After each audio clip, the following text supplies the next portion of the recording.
Yan sa pagpunta ni PBBM sa Amerika at pakikipagpulong kay President Donald Trump. Ano nga ba ito? Basahin po natin mga kababayan dito sa Trending Now post. Ito, Trending Now post ito ha. Ano nga ba ang sabi dito? Walang true independent policy ang Marcos administration, sabi ni Sara. Bakit? Ano bang ibig sabihin ng walang true independent policy? Wala daw true independent o binatikos ni Vice President Sara Duterte ang pahayag ni Philippine Ambassador to the US, Babe Romualdez, na bukas ang Pilipinas sa usapin ng pagkakaroon ng US ammunition hub sa bansa. So dapat hindi lang ako yung kumukontra, lahat tayong mga Pilipino kumukontra sa plano na ito. Dahil ang ating mga galaw ay dapat for the interest of our country, hindi para sa interes ng ibang mga bansa, sabi ni Vice President Sara Duterte.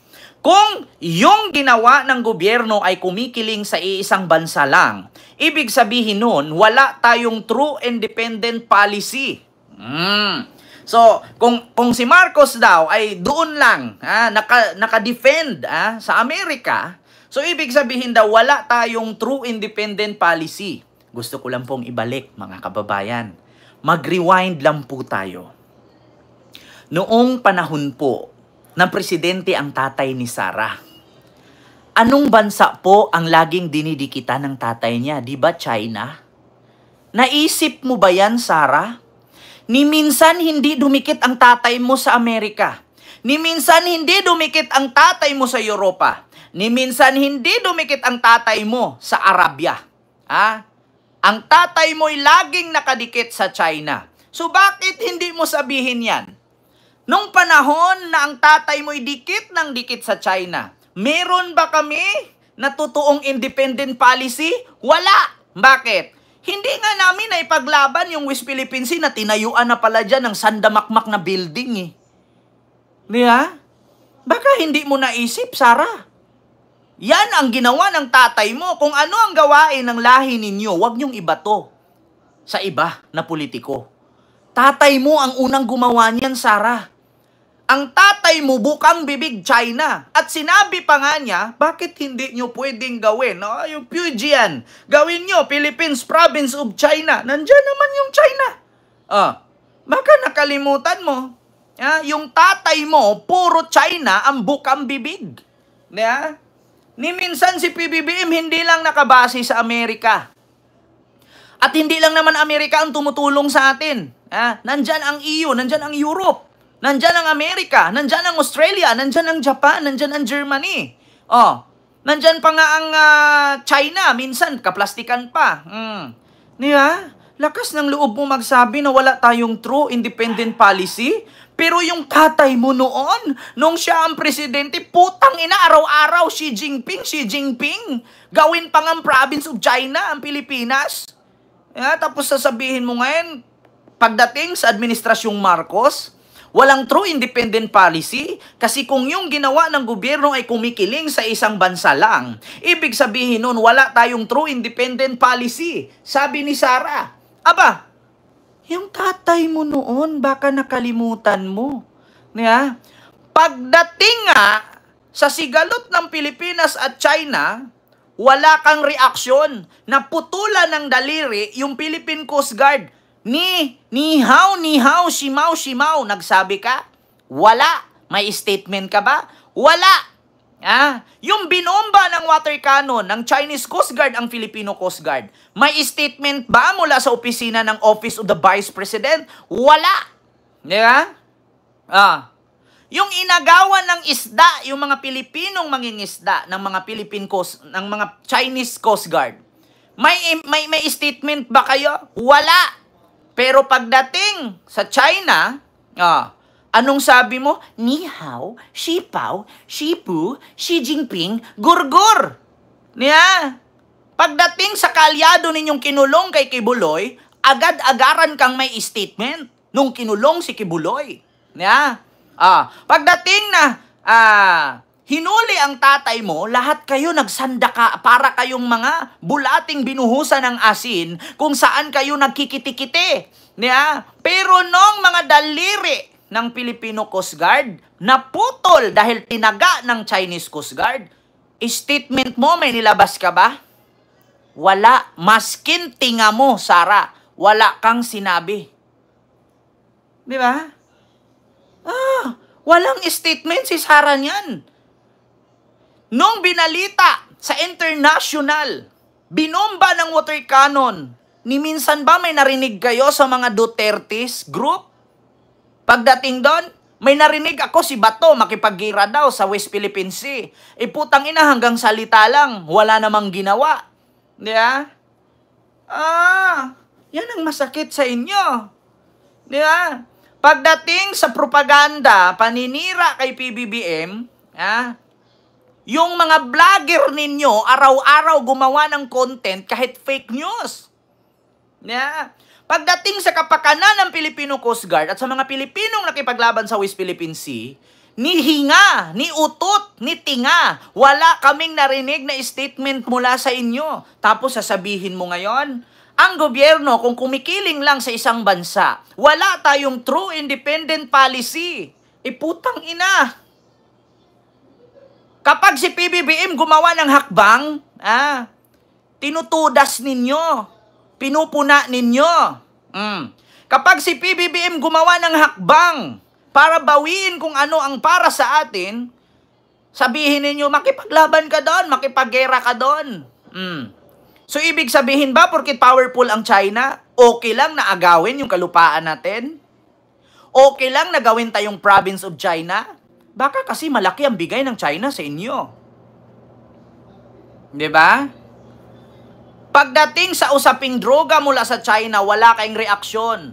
Pagdating sa Pogo, wala gumawa ng hakbang para sa Armed Forces Modernization. Nirereklamo ninyo, bakit? Takot kayo na mapaganda ang kagamitan ng sandatahang lakas? Bakit? Hinahayaan kasi ninyo na makamkam. Bakit? Kasi ang sunod na target ng China ay ang Palawan at ang Batanes. Kaya pag gumawa ng hakbang si Marcos, galit na galit kayo. Kaya dapat lang na tinanggal kayo sa National Security Council. Di ba?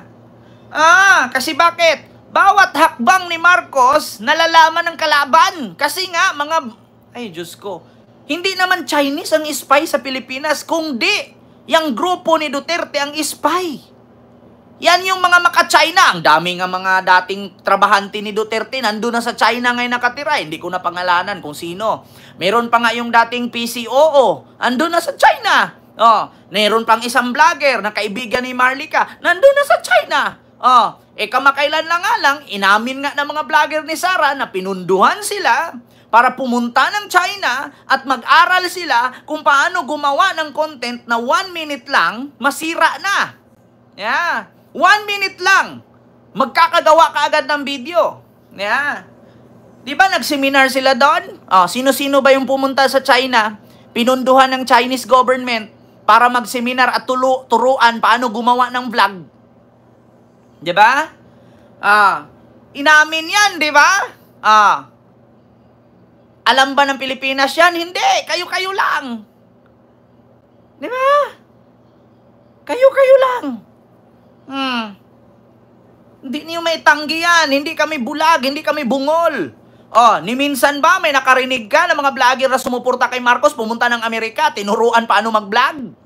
Wala. Ni minsan ba pinunduhan ba ng Amerika yung mga vlogger ni Marcos?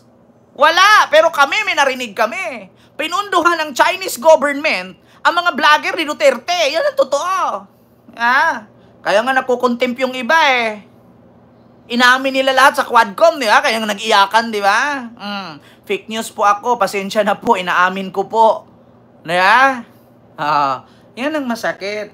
Puna kayo ng puna. Bago kasi kayo maglinis ng bakura ng iba, linisin nyo muna yung bakura ninyo, baka may nakatirang sawa. Matutuklaw kayo niyan. Di ba? So ito, sunod mga kababayan. Speaking of impeachment na dineclared ng Supreme Court ng unconstitutional or winalang bisa ang complaint laban kay Sara. Ito na. gusto kong i-explain sa inyo mga kababayan at gusto ko ring ipakita sa inyo itong reaksyon ni Representative Terry Ridon ng Bicol Saro Party List. Pakinggan ninyo mga kababayan. Wait lang, basahin ko lang pala muna. Ito po, tas bago ko i-basahin, i-play ko yung video. Ito po'y galing sa People's Tonight Post. Nakita nyo po dyan. Ito po si Terry Ridon. Representative Terry Ridon. Yeah? Ito po si Sara. Ayun si Erap. Ayan po si Renato Corona. Renato Corona, correct me if I'm wrong kung tama ba ang totoong pangalan niya. Renato Corona. Wait lang mga kababayan. Erap Estrada, Sara Duterte at Terry Ridon. Ano ba ang sabi dito sa post ng People's Tonight? Ito po, pinuna ni Bicol Saro Party List Representative Terry Ridon ang desisyon ng Korte Suprema kaugnay ng hindi umano pagkakaroon ng due process sa panig ng impeach official na si Vice President Sara Duterte na makita muna ang mga kaso at ebidensya laban dito bago ma-transmit ang Article of Impeachment sa Senado. Katwiran ni Ridon, kung mali ang direct transmittal ng Article of Impeachment mula Kamara papuntang Senado, ibig daw palang sabihin ay mali rin ang pagiging proseso sa lahat ng mga naunang impeach official kabilang sina dating Pangulong Erap Estrada at Supreme Court Justice Renato Corona. Di ba? Kasi ganun ang ginagawa mga kababayan. Nung inimpeach si Erap, ang complaint dinaan sa Kamara, pinasa sa Senado. Yeah? Nung inimpeach si Corona, dinaan sa Kamara, ipinasa sa Senado.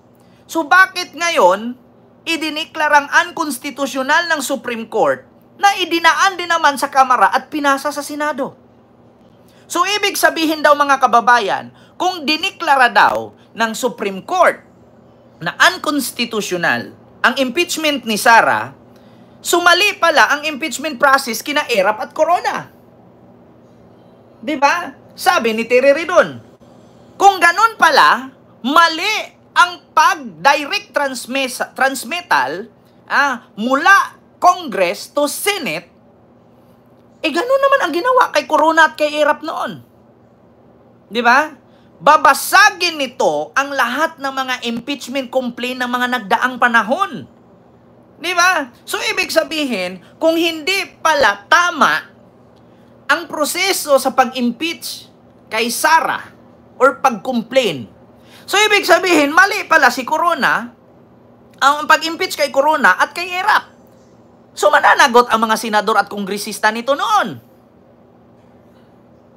Diba? Ngayon, mga taga-Supreme Court, sagutin ninyo. Diba? Sagutin ninyo Supreme Court. Kung mali ang proseso, kaya diniklara ninyo na unconstitutional, ano ba ang gusto ng Supreme Court? Daan muna sa Supreme Court, bago dadaan sa Kamara, bago ihatid sa Senado? Bakit kay Erap at kay Corona? Congress lang naman, diretso sa Senado, impeach sila. Tapos, binasa, nagdidebate, kinakalkal ang mga ebidensya. Bakit kay Sara wala ng kalkalan? Yeah? Bakit kay Sara wala ng ebidensyang binuksan, diretsong dismiss? New rules daw po ng Constitution yan. Wow! Pilipino ako.